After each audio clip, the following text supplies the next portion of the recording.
My name is Doug Parker, host of Cruise Radio, and this is a tour of Carnival Fantasy, Carnival Cruise Line's very first fantasy class cruise ship. If you like this video and you'd like to see more content, hit that thumbs up button and subscribe to the channel. We'd love to have you. Carnival Fantasy is 855 feet long, weighs in at 70,367 gross registered tons, carries 2,056 guests, and was launched in 1990 as the very first Carnival Cruise Line fantasy class ship, which means she'll be 30 years old in 2020. So unlike the newer Carnival Cruise Line ships, the fantasy class vessels are in a league of their own. The ship overall has a very familiar layout, and it really doesn't matter which ship you're on in the fantasy class, you'll know exactly how to navigate it. The only thing that's really different from ship to ship is the decor. We'll start this tour on Deck 7 because Decks 4, 5, and 6 are all staterooms. This is going to be the embarkation deck on Carnival Fantasy, where the first floor of the main atrium is located. If you look up all the way to the top, you'll notice that there's a skylight in the atrium that keeps the atrium lit throughout the day. There are some staterooms also located on this deck as well, scattered, just forward and aft of the atrium. Now, located within the atrium, there's the shore excursion desk, guest relations, and the atrium bar. This is also where the soloist will play right before dinner time, as well as the DJ during the atrium parties and during embarkation.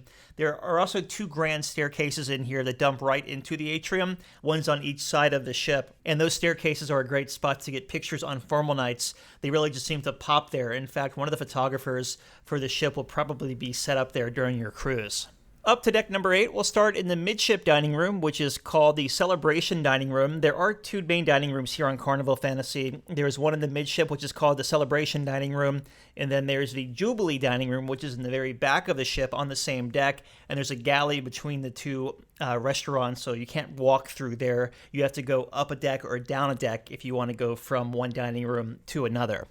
Also, I should mention the dining room names Celebration and Jubilee are both from the previous class of ship, which were the Carnival Holiday class. Also, both the dining rooms are pretty much the same size. The midship dining room holds 650 people, and the aft dining room holds 658 people. Just outside of the midship dining room is the Cleopatra Lounge. That's the piano bar on Carnival Fantasy.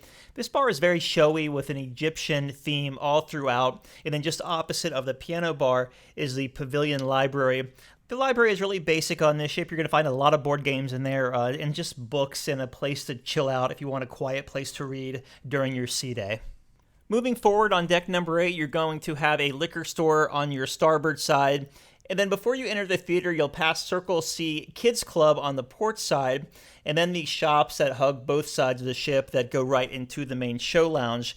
There is this giant Lego model of Carnival Fantasy, and I suggest you take a picture of it or really just study it before you go into the lounge if ships are your thing. If you don't care, just keep walking. But the attention to detail on this model is unbelievable. But walking into the Universe main lounge, this is your typical theater where you'll find the playlist production shows being performed, as well as events like the Welcome Aboard shows and bingo. And there's a mix of booths and chairs throughout here, and there's a staircase right in the middle of the theater, so it goes up between Deck 8 and Deck 9. You're entering on Deck number 8. It's only a 2-story theater, and then Deck 9 has additional seating up there, and where the soundboard is and all that for production. Because this theater is smaller, there really isn't a bad seat in the house. I did a whole walkthrough of this and kind of sat in different spots, and it has a really intimate feel to it. Up to deck number 9 is where the action is. This also hugs the main atrium where the arcade is and some skill machines are located. Then you'll have the photo gallery on both sides. You can also, aside from buying photos here, you can pick up a GoPro camera.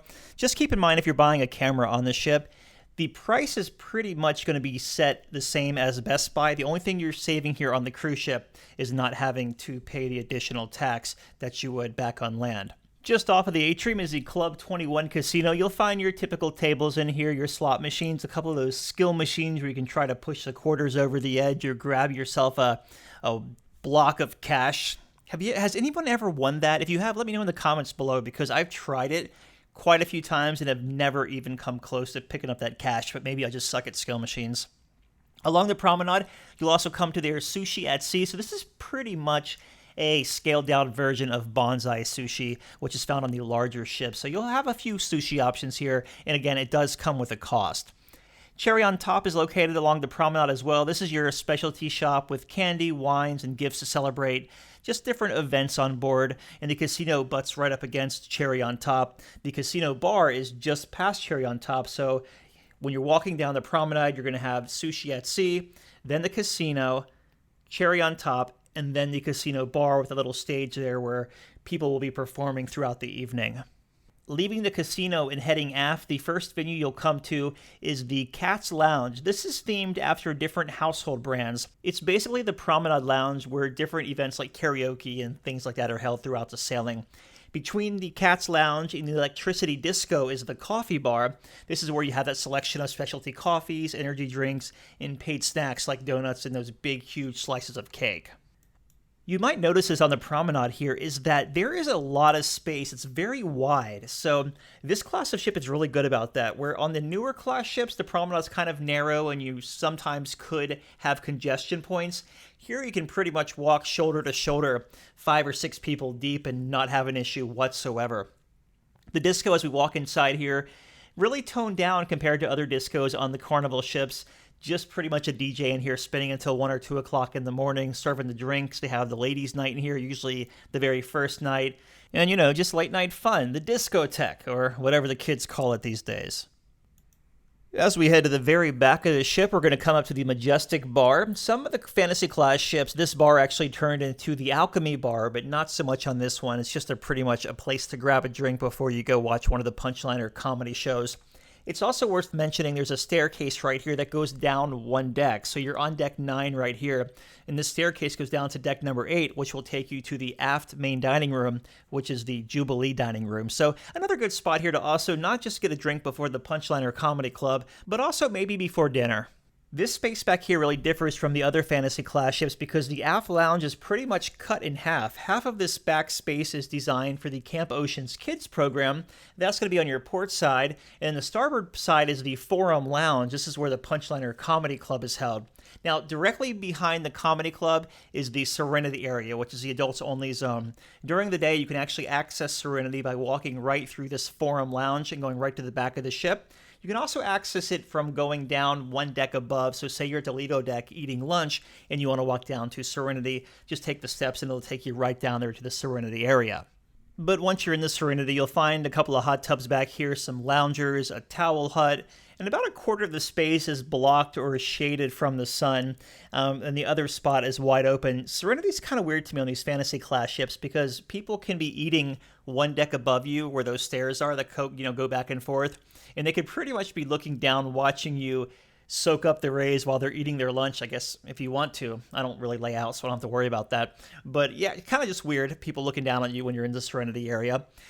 Up to deck number 10 is the Lido deck. We'll start in the very back of the buffet area. This is where you're going to find a bar, also the Carnival Deli, and the pizza place. You'll find plenty of seating in the Lido area. Also, 2 hot food stations and dessert stations. They pretty much mirror each other.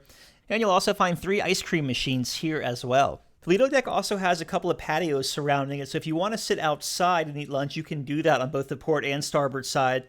And on the back of the Lido deck, just past the pizza place and the Carnival Deli, there's 2 little sections there where you can actually eat outside there as well. And of course, you can always eat by the pool if you want to. And speaking of the pool, you'll have Guy's Burger Joint on the starboard side and the Blue Iguana Cantina on the port side out by the pool. And then dividing the 2 eateries is a grill station with poolside foods there as well.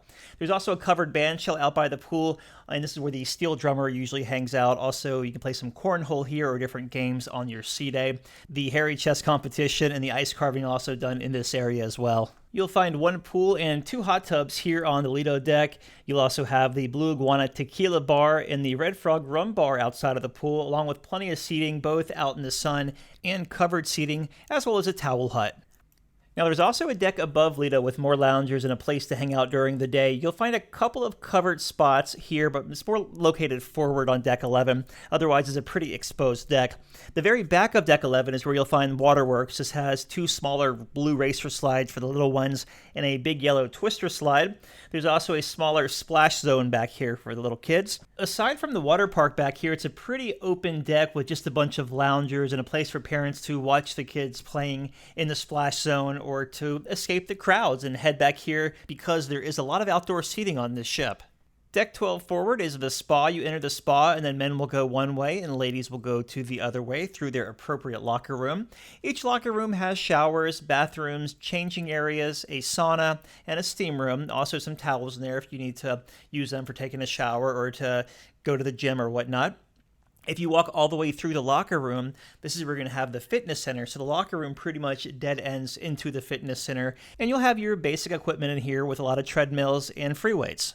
Deck number 12 aft is called the sports deck. They call it the sports deck because, well, there's really no sports done here, but there is the slide entrances. So for both the blue slides and the yellow twister slide, you come up here to the aft part of the sports deck.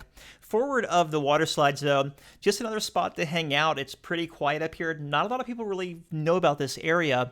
They see it, but they can't figure out how to get here. So another quiet spot is the aft sports deck. The last deck is the sun deck, deck 14 forward, right above the gym. You're going to have the miniature golf course up here, also the jogging track that goes around, and there's the looking down into the atrium. The skylight is up here as well. And yes, you guessed it, more loungers. If you want that iconic picture with maybe Lido deck and the smokestack in the background, the big red funnel, this is a perfect place to stand to take that photo. One thing I didn't mention earlier, though, there are 3 banks of elevators on this ship. There's 4 forward, 4 mid, and then 4 aft, and you have 2 glass elevators that start at deck number 7 all the way up to deck number 12, but the ship really isn't that big, so if you want to take the stairs, it won't take you long to get where you need to go.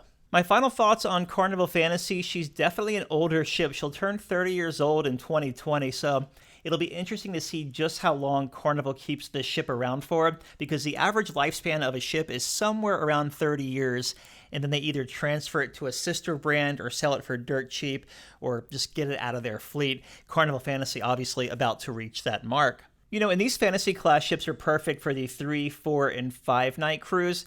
Not sure I would do a 7 night on a fantasy class ship unless it was super port intensive and I was just using it to get from island to island like they do with Carnival Fascination down in San Juan.